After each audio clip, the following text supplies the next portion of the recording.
Okay, let's unpack this. You know how some places have a history layered so deep, with names that shifted over time, maybe even an earlier name you've never heard? Uh-huh. That's the kind of spot we're diving into today. A community right here in Utah with one of those fascinating, slightly hidden identities. Sounds interesting. Welcome to a deep dive into the history of West Warren, Utah. It's located over in the western part of Weber County. Right. We've pulled together articles, research notes, local accounts, basically trying to piece together the story of this particular corner of the map. And right away, as we started sifting through what's been written, one really striking finding emerged. Yeah, what's that? The area we currently know as West Warren seems to have had, well, an earlier identity. Hmm. According to some local history accounts we looked at, it was previously called Reese. Reese. Okay. Understanding that potential earlier name is pretty key, I think, to uncovering the full picture, even if it leaves us with a bit of a mystery, you know? Yeah, absolutely. So our mission in this deep dive is to sort of walk through what we found together, pulling out the most important insights. Okay. We want to see the notable people who shaped this place, trace the significant events, and figure out what these accounts tell us, and maybe more interestingly, what they don't quite confirm about that intriguing name, Reese. Gotcha. Think of this as your shortcut, basically, to getting a really solid grasp on a specific piece of Utah's past. Right. So setting the scene geographically, Mm-hmm. West Warren sits within Weber County, Mm-hmm. established way back in 1850. It's always been significant crossroads, stretching from the mountains near Wyoming all the way west to the Great Salt Lake. The county. Yeah, and its settlement pattern began with Mormon pioneers arriving from 1847 onwards, though there were people like Miles Goodyear who had a trading post there even earlier, like 1845. Okay. So West Warren's history fits right into this larger regional story of settling and developing the land. And something important we learned about West Warren is its status. It's an unincorporated community. Right, that's key. So what that means for its history is that records and governance often tie more closely to the county level. Like that special tax district for the park later on. Exactly. Or they connect to key local institutions like the LDS Church, which we found initially held the deed for that park land. Mm.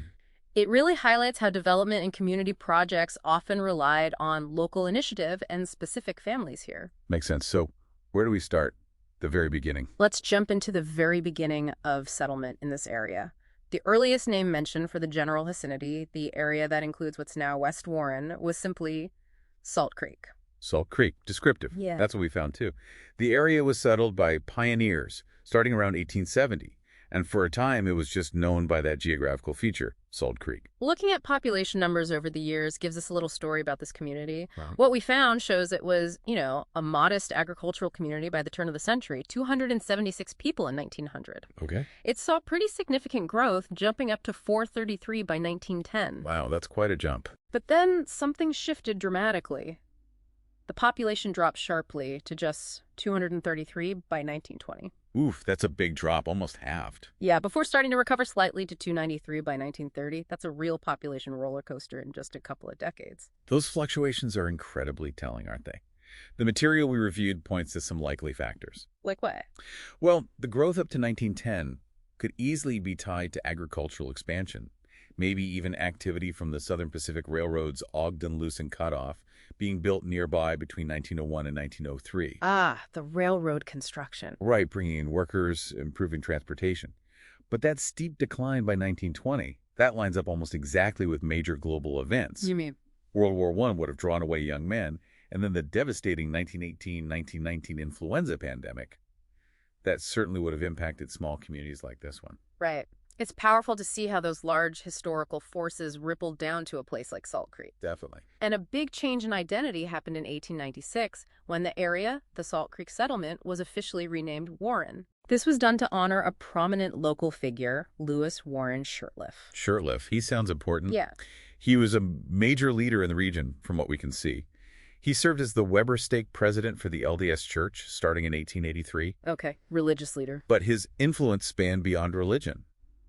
He had a significant political career as well, serving in the Utah Territorial Council, becoming a state senator after Utah got statehood in '96, Wow. and also working as a county commissioner and probate judge. Quite the resume. So naming the town after him fits a common pattern in Utah history, right? honoring influential figures. Exactly. People who often held prominent roles in both civic and religious life. So Warren became the broader name for the area, Huh? and then West Warren emerged as a more specific geographical section within that larger Warren area, probably just as things expanded and people needed clearer identifiers. Makes sense. Like a neighborhood within a town. Yeah, and you can even see the connection physically with the Warren West Warren Cemetery. It's located at 700 North, 6700 West in Ogden, serving both areas. Shared space. Now let's circle back to that really intriguing piece we uncovered, the name Reese. Yes, this is where the deep dive gets particularly interesting because, well, it presents us with a historical puzzle right from the start. Good. Local history accounts, specifically these community histories compiled by local enthusiasts, like one we found on jacobbarlow.com, they confirm that the area we call West Warren today was previously known as Reese. So it's confirmed it was called Reese. But here's the mystery that immediately stands out when you look at these accounts. What about that? While the name Reese for this specific geographical area is confirmed, the material we reviewed doesn't definitively tell us who it was named after or why. Right. That's the crux of it. What we found mentions individuals named Reese who appear in other early Utah histories. Like who? There's an Enoch Reese connected to Spanish Fork, Salt Lake City, even Nevada. There's a John D. Reese mentioned in Brigham City's history, and John Reese, Enoch's brother, also involved in Salt Lake City in the Carson Valley, with maybe a potential indirect link to Weber County through a companion named Jameson. But here's the key takeaway from the material we have. Despite these mentions, Yeah. there is no direct confirmed link established that clearly connects any of these specific individuals to the naming of the Reese area here in Weber County. Exactly. No smoking gun. It's almost what you'd call a ghost name in local history. A ghost name. Yeah, the name existed, it's documented in these local community accounts, but its specific origin story, who was the namesake and why here? It's just obscure within the records we've seen. So the namesake could have been a very local figure whose story wasn't widely recorded. Could be. Or maybe the name was only used for a relatively short time before West Warren took hold more firmly. We just don't know for sure from this material. And it really highlights the importance of these dedicated local history enthusiasts and community resources, like that website you mentioned. Absolutely. Often they're the ones preserving these details that might be missed in more official records. So, based on the material we explored, the definitive answer to why Reese remains an open, unanswered question. It does. It's a documented part of the history, an earlier identity for this place. But the reason behind it is still a mystery, at least based on what we've got here. History isn't just about names and dates and mysteries, though. It's very much about the people who lived it and shaped it. Absolutely. The accounts we looked at highlight several individuals who made a real difference in the story of West Warren. Right. We've already mentioned Lewis Warren Shurtleff as the namesake of the broader area. His significant regional influence, that blend of religious and civic leadership, would certainly have been felt by everyone living in this part of the county. But coming down to a more local level, the Samuel and Rabina Knight family stand out as key benefactors. Yeah, the Knights. Yes. Their contribution, detailed in the accounts, was foundational. They donated 4 acres of land in 1915 for what would become West Warren Park. 4 acres, that's generous. And the fact that the deed was initially held by the West Warren LDS branch. Yeah, we saw that. That really shows the central role the church played in early community organization, even handling property. The Knights' donation was a fundamental act of generosity, giving the community a vital shared space that's still important today. Then we see figures representing a more recent generation with deep ties, like Marlon K. Penrod, Red Penrod. Penrod, okay. What we found about his life gives us a glimpse into the community's fabric. He was born in Warren in 1932, served in the U.S. Navy during the Korean War. And he followed in his father's footsteps, working for the Southern Pacific Railroad. Right, that railroad connection again. Yeah, a significant regional employer, especially with Ogden being such a major rail hub. And he was a local entrepreneur, too. Yeah, co-owning businesses like Stockman's Cafe near the Golden Spike Coliseum and the Depot Grocery in West Weber. It's really involved locally. His lifelong connection is really underscored by the detail that his funeral was held at the Warren West Warren Ward, and he was buried right there in the West Warren Cemetery in 2004. Wow. So these figures represent different kinds of contributions, then. Seems like it. You've got Shurtleff's regional leadership that touched the area, the Knight family's specific pivotal act of local philanthropy, creating a community asset. Right, the parkland. And Penrod's example of dedicated lifelong involvement through work, service, and local business. The story of the place is absolutely woven through their lives and actions. Let's shift focus now to the shared spaces and institutions that really serve as cornerstones for this community. Okay, and the most prominent one we learned about is West Warren Park. Yeah, the one the Knights donated land for. Exactly.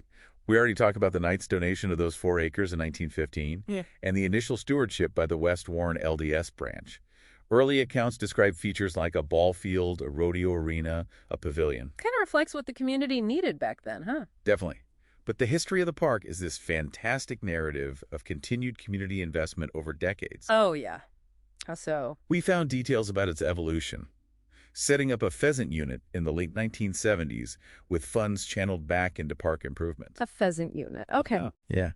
And building a combination bathroom maintenance building in the 1990s with significant donated labor and materials. That community DIY spirit really comes through. That's great. People just pitching in. Totally. They also purchased another 2.5 acres and added new playground equipment around that time. So it kept growing. Then a key administrative change happened in 1994. They created a Weber County Special Tax District, and the parkland was then donated to it. Ah, so moving the formal management to the county, away from the church holding the deed initially. Right. More formalized public management. But what's striking, and this is a clear theme throughout the park's history, Yeah. even after that shift to county administration, the community spirit and donated labor continued. Really? Yeah, the pavilion built in 2007 used tax revenue and grants like RAMP, but also relied heavily on substantial donated labor from residents. Wow. Still pitching in. And even the more recent sports court added in 2022 for pickleball and basketball used a similar mix of funding sources, including, presumably, community support. It's just this consistent story of people actively investing their time and effort into this space. What we found describes the park today as a valuable asset for recreation and key community events. Like those West Warren days we saw mentioned. Exactly. Or perhaps even more colorfully, Mosquito Days. Mosquito Days. That name alone paints a pretty vivid picture, probably tied to being near the Great Salt Lake. It really does. It's also the site for events like Halloween and Easter, and has been used for youth projects like Eagle Scout service. The park's history is just a clear reflection of decades of sustained community effort and pride.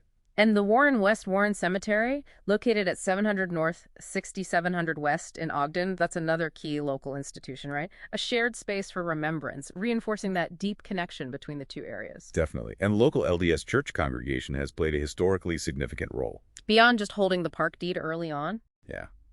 That itself shows its central place in early social and organizational life. But accounts also mention the broader history of LDS units in the West Weber Warren area, dating back to the West Weber Ward in 1877 and the Warren Ward in 1896. So a long presence. Right, noting a Warren West Warren Ward and the current West Warren Ward.